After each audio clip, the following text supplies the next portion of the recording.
और नहीं देंगे तो संत कहते भी हैं कि भजन के बगैर तेरा कैसा बुरा हाल है, कैसा बुरा हाल है, आज भी है और कल भी रहेगा।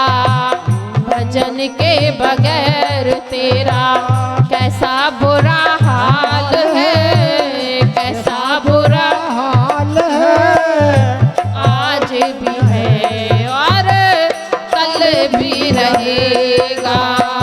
भजन के बगैर तेरा कैसा बुरा हाल है, कैसा बुरा हाल है, आज भी है और कल भी रहेगा। भजन के बगैर तेरा कैसा बुरा हाल है, कैसा बुरा हाल है, आज भी है और कल भी रहेगा।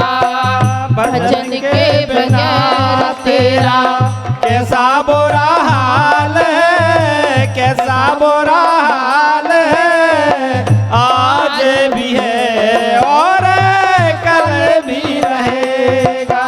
तू नाम सुमर बंदे मनुज तन फेर न पाएगा। तू नाम सुमर बंदे मनुज तन फेर न पाएगा। फिर लख 84 में तू फिर भटका खाएगा। फिर लख 84 में तू फिर भटका खाएगा। हर से शोक निंदा चुगली झूठा ये मलाल है, झूठा ये मलाल है, आज भी है और कल भी रहेगा। भजन के बगैर तेरा कैसा बुरा हाल है, कैसा बुरा हाल है, आज भी है और कल भी रहेगा। भजन के बगैर तेरा कैसा बुरा हाल है, कैसा बुरा हाल है, आज भी है और कल भी रहेगा। भजन के बगैर तेरा कैसा बुरा हाल है, कैसा बुरा हाल है, आज भी है और कल भी रहेगा।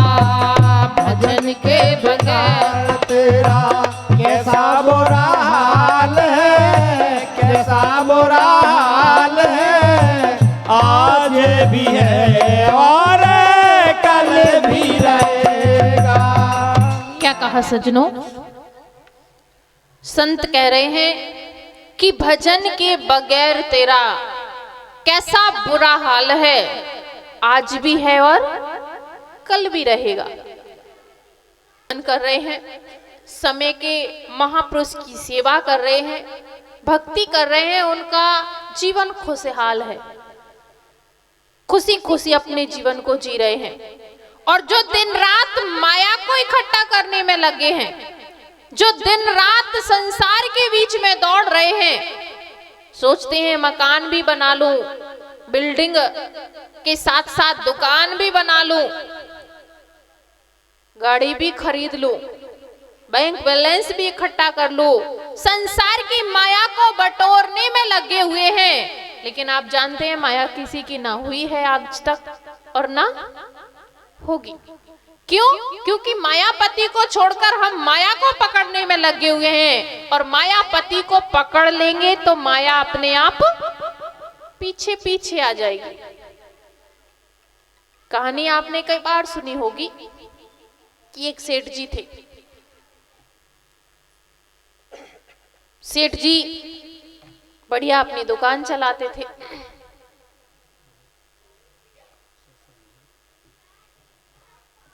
सज्जनों, अब सेठ जी बड़े पुजारी थे, पूजा पाठ करते थे।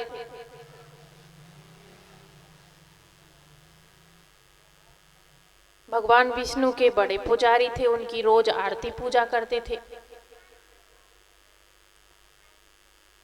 अब लक्ष्मी जी जो थी वो एक बूढ़ी माँ का भेष बनाकर सेठ जी के यहाँ पहुंच जाती हैं, क्योंकि भगवान को वहां से छुड़ाना था। सेठ जी ने भगवान विष्णु को अपने घर में बिठा रखा था। होता क्या है, काफी समय बीत गया, वहां पर समय के साथ साथ वो बूढ़ी माँ का वेश बनाकर देवी लक्ष्मी जो है पहुंच जाती हैं और वो भी वहां रहने लगी। अब जहां भगवान है वहां लक्ष्मी अपने आप पहुंच जाती है। भगवान विष्णु भी कहने लगे कि अरे तुम भी यहां पहुंच गई। तो वो कहती हैं कि जहां आप हैं प्रभु, आपके चरणों में मेरा स्थान है, मैं अकेली कहां रहूं।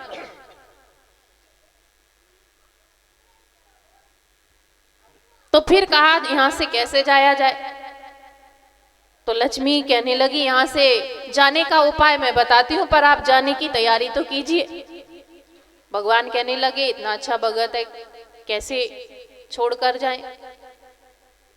कहा वो अभी पता चल जाएगा, अच्छा है या लालची है वो आपको अभी पता चल जाएगा। अब एक कमरे में भगवान विष्णु बुजुर्ग व्यक्ति का वेश बनाकर रह रहे हैं, दूसरे कमरे में देवी लक्ष्मी पहुंच जाती हैं बूढ़ी माँ का वेश बनाकर। अब वो सेठ जी बड़ी दोनों की सेवा कर रहे हैं, उनकी भी कर रहे हैं, उनकी भी कर रहे हैं। एक दिन लक्ष्मी जी कहने लगी ये बुढ़ा घर में कौन रह रहा है, इसे घर से निकालो। वो कहने लगे सेठ जी कि नहीं, ये काफी समय से रह रहे हैं, हम इन्हें कैसे निकाल सकते हैं। देवी लक्ष्मी जो बूढ़ी माँ के वेश में थी वो कहती हैं ये पूरी रात खांसते हैं, इनके वजह से हमें नींद नहीं आती, इन्हें तो निकालना ही पड़ेगा। अगले दिन जब सेठ जी उन्हें खाना परोसने आए तो बूढ़ी माँ ने अपने झोले से सोने चांदी के बर्तन निकाले और कहा मुझे भोजन अपने बर्तनों में चाहिए, किसी और के बर्तन में मैं भोजन नहीं करती। सेठ जी ने कहा ठीक है, आप उनके खाने जो है खाना उनके थाली में परस दिया। खाना खाने के बाद वो बर्तन साफ करके सेठ जी उन्हें वापस करने आए तो वो बूढ़ी माँ जी कहने लगी मैं दोबारा वापस उन बर्तनों में नहीं खाती, इन्हें आप ही रखिए।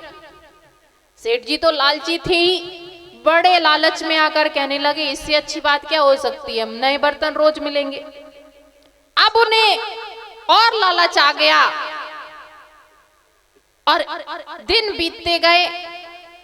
एक दिन उन्होंने कहा कि अब या तो आप इस बुढ़े को घर से निकालिए या मैं जा रही हूं। तो सेठ जी ने बुढ़े को घर से निकाल दिया, क्योंकि वो तो नए बर्तन दे नहीं रहे थे, ना सोना दे रहे थे ना चांदी दे रहे थे, पर ये हर रोज सोने की थाली में खाना खाती थी और खाने के बाद बर्तन भी वापस नहीं लेती थी। तो सेठ जी ने उन माजी के कहने पर तुरंत उनको बाहर निकाल दिया, घर से अपने भगा दिया।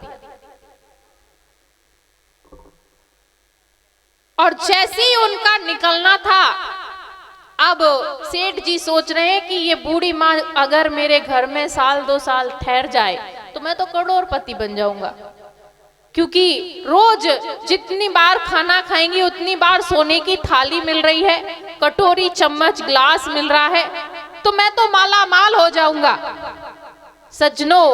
और जैसे ही वो दूसरे दिन खाना देने आया तो बूढ़ी माँ भी बहाना मार के वहां से चली गई।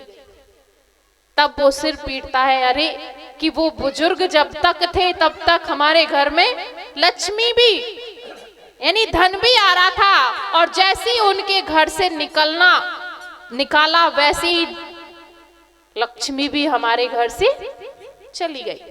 कहने का तात्पर्य कि जब तक भगवान जहां है वहां लक्ष्मी अपने आप पहुंच जाती है, और जहां भगवान का अनादर होता है वहां से लक्ष्मी भी अपने आप निकल जाती है। तो आज हम भी यही कर रहे हैं कि लक्ष्मी को तो पकड़ना चाहते हैं, अपने हाथ में रखना चाहते हैं, धन को तो हम बहुत कमाना चाहते हैं, पर लक्ष्मी पति जो है उनकी तरफ ध्यान नहीं है। जब तक लक्ष्मी पति को अपने यहाँ स्थान नहीं देंगे तो लक्ष्मी नहीं आएगी। लक्ष्मी के पीछे भाग तो रहे हैं पर वो किसी की पकड़ में नहीं आएगी। कब आएंगी? जब लक्ष्मी पति को पकड़ेंगे। तो इसी तरह से हमारे संत हमें समझाना चाहते हैं कि जीवन में हम माया के पुजारी तो बने हैं और मायापति को भूल गए हैं, और जब तक मायापति को नहीं पकड़ेंगे तो माया भी हाथ आने वाली नहीं है। तो हमें जीवन में मायापति को पकड़ना होगा। पहले भगवान को जीवन में जानना होगा, और भगवान को जानेंगे तभी तो भक्ति शुरू होगी। क्योंकि भक्ति कब करेंगे? जब भगवान होगा तभी तो भक्ति की जाएगी। आज हम भक्ति कर रहे हैं, भगवान का कुछ अता पता ही नहीं है, और फिर कहते हैं जी हम भगवान को घाट घाट पर ढूंढते घूम रहे हैं। कोई कहीं दूसरे घाट पे। कातक में यही तो हुआ माताओं बहनों का, कभी किसी घाट पे भगवान की खोज करने जा रहे हैं, कभी किसी घाट पर जा रहे हैं। लेकिन भगवान इस तरह से नहीं मिलने वाला। भगवान है सब जगह, पर भगवान को देखने का तरीका, भगवान को प्राप्त करने का तरीका जो है वो गुरु महाराज जी की शरण में जाकर के प्राप्त होता है। क्योंकि कहा है हर जगह मौजूद है लेकिन नजर आता नहीं, और योग साधन के बिना कोई उसे पाता नहीं। भगवान हर जगह है पर देखने का तरीका हमें गुरु महाराज जी की पास मिलता है। योग साधन हमें समय के सदगुरु महाराज की शरण में जाकर के मिलता है। जर्रे जर्रे में है झांकी भगवान की, और किसी सूझ वाली आंख ने पहचान की। कि भगवान की जो शक्ति है वो जर्रे जर्रे के अंदर, कण कण के अंदर व्यापक है। प्रेरणा देते हैं क्योंकि कहा है हर योनि में भोग मिलेंगे, मिले नहीं अविनाशी। हर योनि के अंदर भोग भोगने को मिल जाएंगे, सारी सुख सुविधाएं 84 में मिल जाएंगी, लेकिन भगवान का भजन करने को नहीं मिलेगा। अविनाशी महापुरुष की सेवा करने का शुभ अवसर 84 में नहीं मिलेगा। ये सिर्फ मानव तन में कर सकते हैं। इसलिए समय समय पर संतों ने मानव को समझाया। प्रभु राम ने भी यही कहा, बड़े भाग मानुष तन पावा। वो ये भी कह सकते थे बड़े भाग हाथी तन पावा, क्योंकि सबसे बड़ा विशाल शरीर हाथी का है। वो ये भी कह सकते थे बड़े भाग शेर तन पावा, क्योंकि शेर जंगल का राजा है। नहीं कहा, लेकिन क्या कहा? बड़े भाग मानव तन पावा। मानव तन वो साधन है कि वो कर्म भी कर सकता है और भोगों को भी भोग सकता है। भोग योनि कर्म योनि दोनों मानव के हाथ में है, और 84 के जीव सिर्फ भोगों को भोग सकते हैं। इसलिए जो है 84 को जीवों को किसी ने माइक लगा के नहीं समझाया। किसको समझाया? सिर्फ मानव को। इसलिए आइए संत हमें बार बार समझाना चाहते हैं कि परमात्मा ने सुंदर जीवन दिया है। कहा प्रभु ने दी जिंदगी, जीवन बंदगी करने के लिए, भक्ति करने के लिए, भजन करने के लिए दिया है। इसलिए आइए प्रेम के साथ रह करके उस परमात्मा को जान करके, भजन ध्यान करके, सत्कर्म करके हम अपने मानव चोले का कल्याण करें। क्योंकि आज समाज में हम बुराइयां देख रहे हैं, फलाना व्यक्ति बुरा है, वो ऐसा कर रहा है, लेकिन संत कहते हैं कि दुनिया को देखकर हम जीवन जिएंगे तो कभी आगे नहीं बढ़ पाएंगे। हम स्वयं को देखें और कर्म करते हुए आगे बढ़े। क्योंकि कहा भी है कि ना हिंदू बुरा है, ना मुसलमान बुरा है, ना हिंदू बुरा है ना मुसलमान बुरा है, करते जो बुरे काम वो इंसान